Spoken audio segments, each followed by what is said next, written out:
are the God who was, who is, and is to come.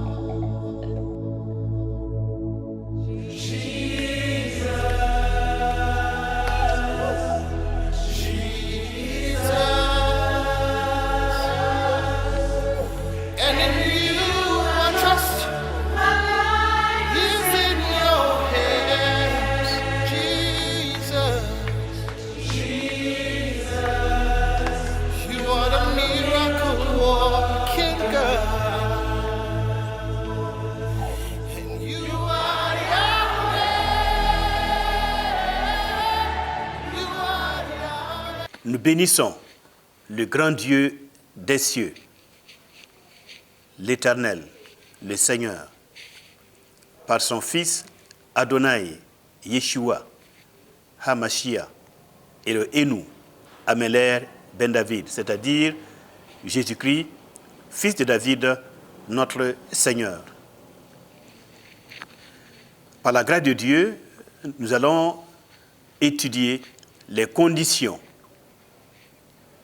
pour entrer dans la salle de festin des noces de l'agneau. Dans notre dernière émission, nous avons évoqué l'une des principales bénédictions révélées dans le livre de l'Apocalypse au chapitre 19, verset 9, qui concerne le bonheur de participer au festin de noces de l'agneau.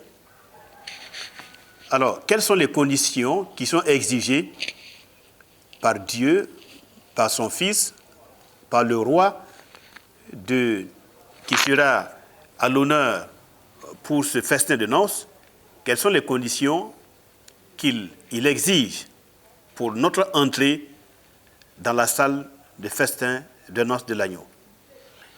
Et je rappelle tout de suite que participer au festin de noces de l'agneau, selon Apocalypse 20, verset 6, c'est aussi participer au règne de 1000 ans que le Mashiach, le Fils de Dieu, va établir sur terre pour l'honneur et la gloire de Dieu le Père. Alors, donc allons maintenant au vif du sujet. Quelles sont les conditions exigées pour participer au festin de noces de l'agneau? Pour cela, nous allons lire dans Matthieu au chapitre 5 à partir du verset 20. Matthieu 5 à partir du verset 20, nous y lisons, « Car je vous le dis, c'est notre Seigneur le Sauveur Jésus-Christ qui parle, car je vous le dis, si votre justice ne surpasse celle des scribes et des pharisiens, vous n'entrerez point dans le royaume des cieux. » Et voilà qui est clair. Si votre justice ne surpasse celle des scribes et des pharisiens, vous n'entrerez point dans le royaume des cieux. Alors, nous allons voir déjà quelle était la justice des scribes et des pharisiens. Notamment, les scribes et les pharisiens, ce sont les érudits ou encore les maîtres de la loi, les maîtres de la Torah, les savants juifs du judaïsme de l'époque. Donc des hommes et des femmes, surtout des hommes qui étaient assidus et qui avaient atteint un certain niveau de connaissance, de compréhension et de mise en pratique des commandements de la loi de Moïse, qu'on appelle la Torah. Alors, dans Matthieu 23, verset 23, nous y lisons, en ce qui concerne le degré de pratique de la loi de Moïse auquel ils étaient parvenus. Donc Matthieu 23, verset 23, c'est le Seigneur Jésus qui le parle et qui dit, « Eh bien, malheur à vous, scribes et pharisiens, hypocrites, parce que vous payez la dîme de la menthe, de l'ânette et du cumin, et que vous laissez ce qui est plus important dans la loi, qui est la justice, la miséricorde et la fidélité. C'est là ce qu'il fallait faire sans négliger les autres choses. Voilà.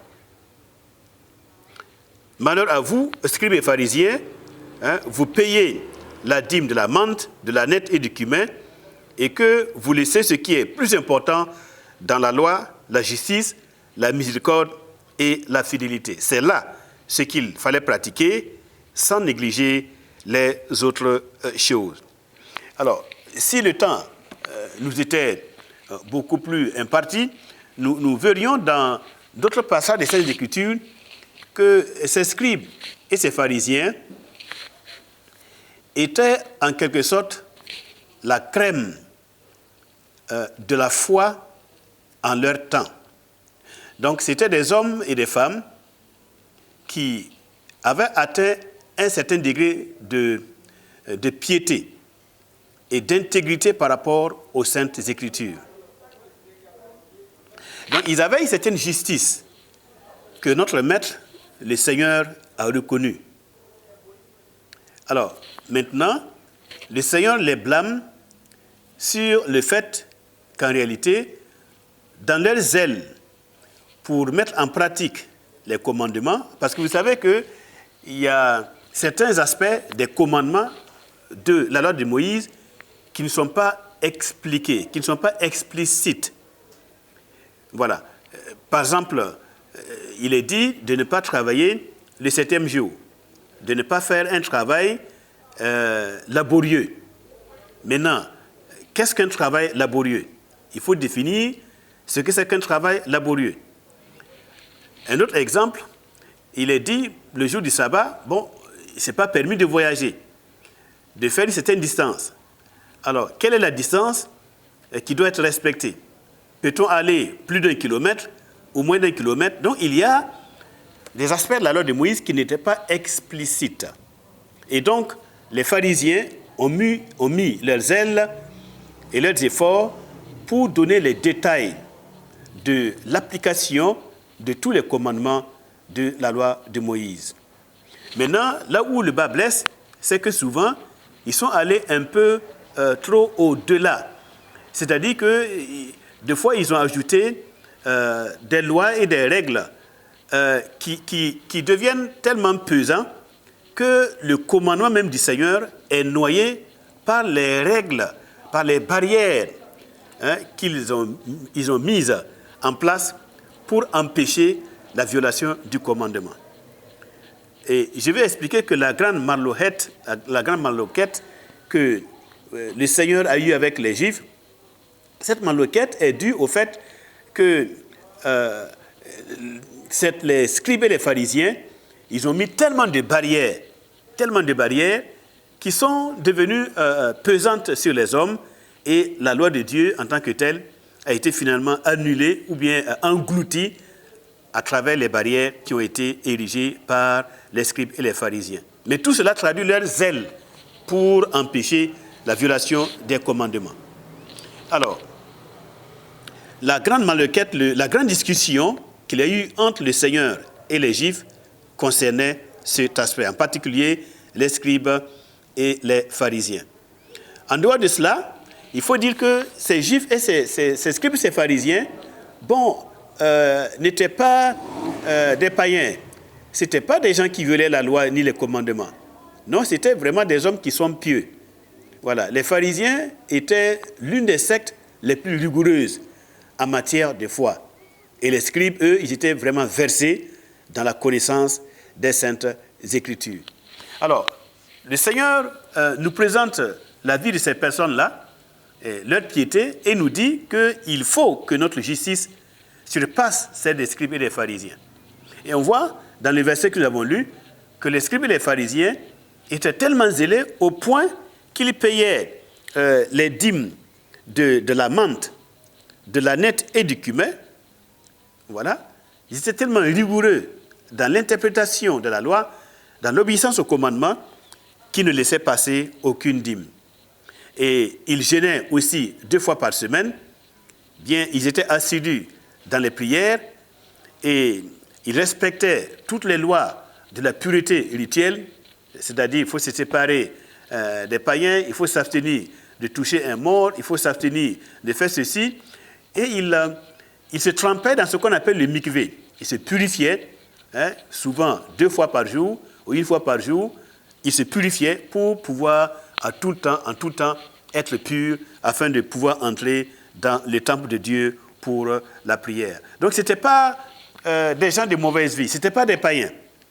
C'étaient des hommes qui avaient atteint un certain degré de piété et d'intégrité de la loi de Moïse.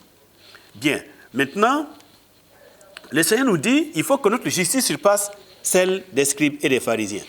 On revient dans Matthieu chapitre 5, verset 20. Matthieu 5, verset 20, où le Seigneur dit, Matthieu 5, 20, c'est à condition que notre justice, notre vie pratique en tant que croyants chrétiens, va surpasser celle des scribes et des pharisiens, que nous allons pouvoir entrer dans le royaume des cieux. Alors, et le Seigneur, à partir du verset 24, il va nous expliquer comment on peut vivre, comment on doit vivre, si nous voulons que notre justice surpasse celle des scribes et des pharisiens. Il dit au verset 21, « Vous avez entendu qu'il a été dit aux anciens, tu ne tueras point. Celui qui tuera mérite d'être puni par les juges. Mais moi, je vous dis que quiconque se met en colère contre son frère mérite d'être puni par les juges. Que celui qui dira à son frère, Raka, mérite d'être puni par le Sanhédrin, Raka ou bien tu vaux rien. Et que celui qui lui dira insensé, mérite d'être puni par le feu de la Guéhenne. Alors donc on voit que le Seigneur pousse le niveau pour nous dire que en ce qui nous concerne, si nous voulons entrer dans le règne messianique, il nous faut travailler nos caractères, qu'on appelle encore les midot. Il nous faut travailler nos caractères, il faut que nous ayons une certaine qualité de vie. Et en particulier, on sait que le commandement qui dit de ne pas tuer, ce commandement-là, eh bien, pour arriver à le violer, ça commence d'abord par la colère. Et la colère avec les insultes avec le mépris. Donc le Seigneur dit, eh bien, pour éviter de parvenir au meurtre qui est le fait d'assassiner, déjà, qu'est-ce qu'il faut faire? Il faut se donner des barrières. Il faut se mettre déjà des feux rouges à ne pas dépasser. D'abord, éviter de mépriser qui que ce soit. Deuxièmement, il faut éviter d'insulter qui que ce soit. Et il faut surtout éviter la colère. Parce que si on évite de mépriser les gens, de les insulter et de nous irriter, de nous mettre en colère contre eux, eh bien, nous allons nous trouver dans une situation où nous n'allons jamais commettre le péché du meurtre, le péché de l'assassinat. Vous ne pouvez pas assassiner quelqu'un contre qui vous n'avez aucune colère, aucun mépris ou aucune insulte. Donc voilà que nous devons tout faire pour travailler nos midot, travailler nos caractères. Voilà, nous devons travailler sur ce que nous sommes, sur l'état moral et spirituel de nos cœurs. Nous devons travailler sur la colère, sur les paroles que nous faisons sortir de nos bouches à l'égard de nos semblables. Que l'on peut déjà tuer avec les mots, avec les paroles. On peut déjà tuer à travers la colère, à travers le mépris. Et si nous sommes en train de pratiquer ces choses-là, sans repentance, sans être conscients qu'il faut travailler ces défauts, parce que ces défauts n'existent pas dans le règne messianique. Au cours du règne du Seigneur Jésus-Christ, personne ne se mettra à haïr son frère ou à mépriser son frère, à insulter son frère, ni à commettre le meurtre, à assassiner qui que ce soit. Donc si ces choses ne seront pas dans le royaume messianique, alors nous devons travailler dès à présent à les extirper de nos vies. Voilà, par la prière et par la mise à mort de notre moi. Accepter justement de souffrir pour pouvoir pardonner et pouvoir donner de l'estime à chaque homme, à chaque femme. et porter le regard non pas sur les défauts des uns et des autres, les défauts de ceux qui vivent avec nous, mais plutôt porter le regard sur leur qualité. Alors, lorsque on avance avec le Seigneur, après la colère, le mépris, les insultes et le meurtre, il dit, accorde-toi promptement avec ton adversaire pendant que tu es en chemin avec lui, de peur qu'il ne te livre au juge, que le juge ne te livre à l'officier de justice et que tu ne sois mis en prison. Je vous l'ai dit en vérité, tu ne sortiras pas de là que tu n'aies payé le dernier cadran. Alors il dit en plus, vous avez appris qu'il a été dit, tu ne commettras point d'adultère. Donc après le meurtre, il y a l'adultère. Mais moi, je vous dis que quiconque regarde une femme pour la convoiter a déjà commis un adultère avec elle dans son cœur. Si ton œil droit est pour toi une occasion de chute, arrache-le et jette-le loin de toi, car il est avantageux pour toi qu'un seul de tes membres périsse et que ton corps entier ne soit pas jeté dans la guéhenne. Et si ta main droite est pour toi une occasion de chute, coupe-la et jette-la loin de toi, car il est avantageux pour toi qu'un seul de tes membres périsse et que ton corps entier n'aille pas dans la guéhenne. Alors, donc on voit ici que le Seigneur nous parle de l'adultère. L'adultère, c'est l'un des commandements de la loi de Moïse. Et vous savez, que ce soit le meurtre, que ce soit la colère, que ce soit la jalousie, que ce soit le mépris des parents, l'idolâtrie, toutes ces choses-là, alors le Seigneur dit clairement qu'il n'est pas venu pour détruire, pour abolir, pour annuler les commandements de la loi de Moïse. Au contraire, il est venu pour les mettre en pratique. Et il est venu non seulement les mettre en pratique lui-même, mais pour aussi nous enseigner, nous qui sommes ses disciples, nous qui sommes appelés au festin de noces de l'agneau, qui sommes appelés à son règne de 1000 ans, à son règne de justice et de paix, il est venu nous appeler et nous inciter et nous instruire à ne pas violer les commandements de la loi de Moïse. Et c'est pour ça qu'en ce qui concerne par exemple l'adultère, il nous dit, bon, pour ne pas commettre l'adultère, il faut déjà que l'individu soit conscient que le processus qui amène à l'adultère commence d'abord par le regard. C'est pour ça qu'il parle de l'œil. Il dit, si ton œil est pour toi une occasion de chute, voilà. Parce que le regard porté sur cette femme, sur cette personne, le regard va créer, eh bien, le désir dans le cœur. Et le cœur dira, ah, moi je veux, et le corps dira, moi je mets en exécution ce que tu veux. C'est pour ça que le Seigneur nous parle clairement de l'importance de contrôler le regard. Si nous ne voulons pas pratiquer l'adultère, eh bien, nous devons pouvoir contrôler d'abord notre regard. C'est le regard qui est la porte d'entrée, le point de départ de l'adultère. Donc, il ne nous est pas permis de tout regarder, de tout voir. Donc, vous voyez bien, si nous voulons participer au règne messianique, il nous faut maîtriser nos regards. Nous ne pouvons pas plonger nos regards sur le mal, sur la source du mal, sur les choses interdites. Sinon, nous allons importer dans nos cœurs, dans nos pensées, dans notre âme, dans notre esprit, les choses mauvaises, les choses impures. Nous allons importer les ténèbres en nous et par conséquent, nous ne serons pas dignes de participer au festin des noces de l'agneau. Et ensuite, lorsque on continue réellement à lire Matthieu chapitre 5, verset 20, on voit que le Seigneur nous dit clairement, en ce qui concerne les commandements, nous devons comprendre la nécessité de mettre en pratique tous les commandements positifs comme les commandements négatifs. Les commandements positifs, c'est ce que Dieu dit de faire. Les commandements négatifs, c'est ce qu'il dit de ne pas faire. Voilà. Nous devons avoir autant de capacités pour accomplir ce qu'il dit de faire, mais aussi autant de retenue personnelle, autant de maîtrise de soi pour ne pas faire ce qu'il dit de ne pas faire. Et c'est en suivant les instructions claires des Saintes Écritures, en mettant en pratique les commandements, ce qui est écrit, les conditions du royaume qui sont annoncées et expliquées dans Matthieu chapitre 5, Matthieu chapitre 6, Matthieu chapitre 7.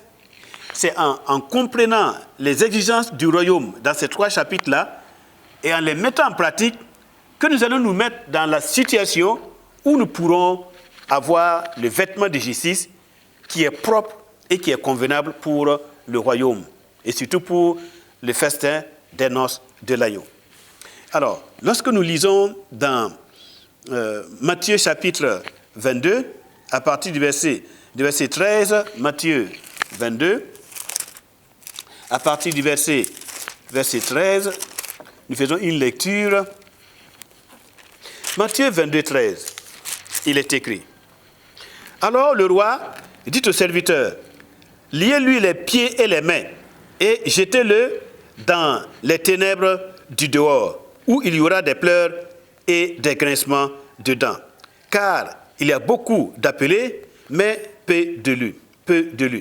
Alors, il se trouve que c'est quelqu'un qui est entré dans la salle de noces. Voilà. Le roi entra pour voir ceux qui étaient à table. Et il aperçut là un homme qui n'avait pas revêtu un habit de noces. Et il lui dit, mon ami, comment es-tu entré ici sans avoir un habit de noces? Cet homme eut la bouche fermée. Donc on voit bien que pour entrer dans la salle de festin de noces, il y a un vêtement qui est approprié. Et en lisant dans le livre de l'Apocalypse, au chapitre 3, verset 5, on se rend compte que le vêtement qui est approprié, c'est le vêtement de justice, le vêtement blanc. Et il se trouve que notre monsieur, il se retrouve à l'intérieur de la salle, mais il ne portait pas le vêtement blanc, le vêtement de justice.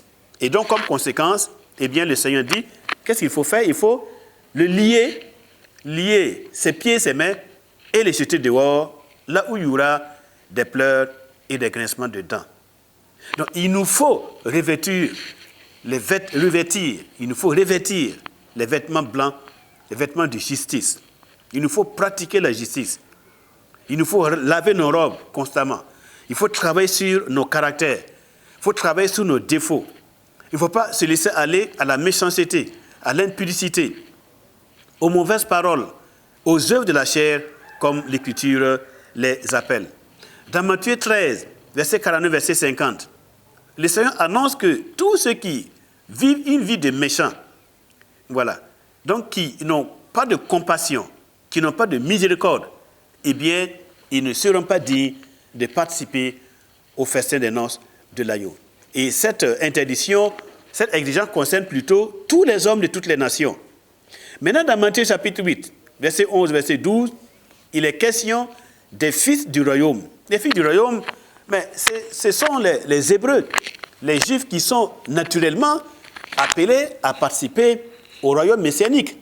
Puisque vous voyez que le royaume messianique est l'objet des prophéties des prophètes. Et lorsque le Seigneur Jésus est apparu, les disciples croyaient qu'il allait établir automatiquement le règne de leur père, le royaume de David. Parce que tous les Juifs sont appelés à ce royaume et c'est leur espérance. Non, ils sont les fils naturels du royaume. Mais le Seigneur les dit, alors si ils n'acceptent pas le roi tel qu'il est, Christ Jésus, comme étant leur roi, parce qu'on voit que le jour de la crucifixion, ils ont dit clairement, nous n'avons de roi que Pilate. Donc rejeter Christ comme étant leur roi, ils ont préféré se mettre sous la coupe et le pouvoir de l'empereur de Rome.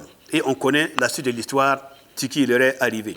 Donc, les fils du royaume, ayant rejeté le roi et son royaume, alors ils sont exclus du royaume de Dieu. Ensuite, dans Matthieu 25, il est question des vierges folles.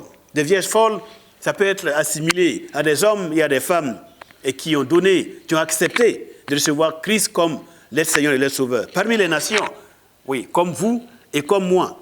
Et maintenant, ces hommes et ces femmes, la majeure partie d'entre eux, ils se sont endormis dans la foi.